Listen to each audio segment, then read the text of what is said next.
ছিলাম যখন মাকে হারায় ফেলছি, মাকে নিয়ে যাতে দাফন, ওই সময় বুঝতাম না মা কেমন দামি ছিল রে বান্দা।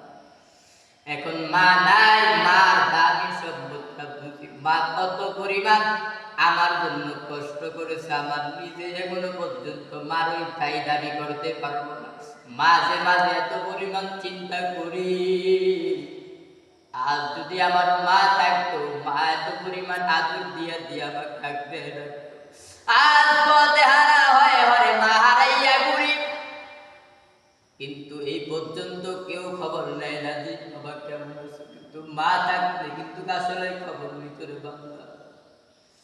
এই জন্য বলি আমার মা যেই পরিমাণ কষ্ট আমার জন্য করেছে, এই মা তো আমি কত জ্বালান জ্বালাইছি, কিন্তু আজকে মা কবরের মধ্যে শায়িত।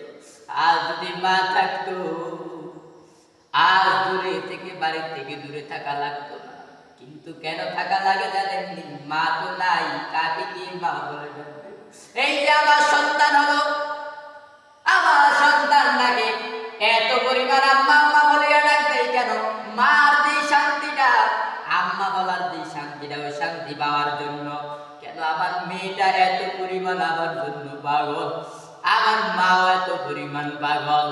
আমি যখন মৃত্যুবরণ করব, দেখবা ওই মা বাবারও কিন্তু আমাকে আর নাম ধরে ডাক দিবে না।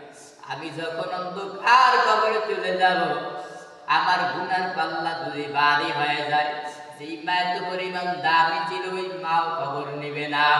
আমার যেই মেয়েটা বললাম, ওই মেয়েটাও খবর নেবে না, স্ত্রীও খবর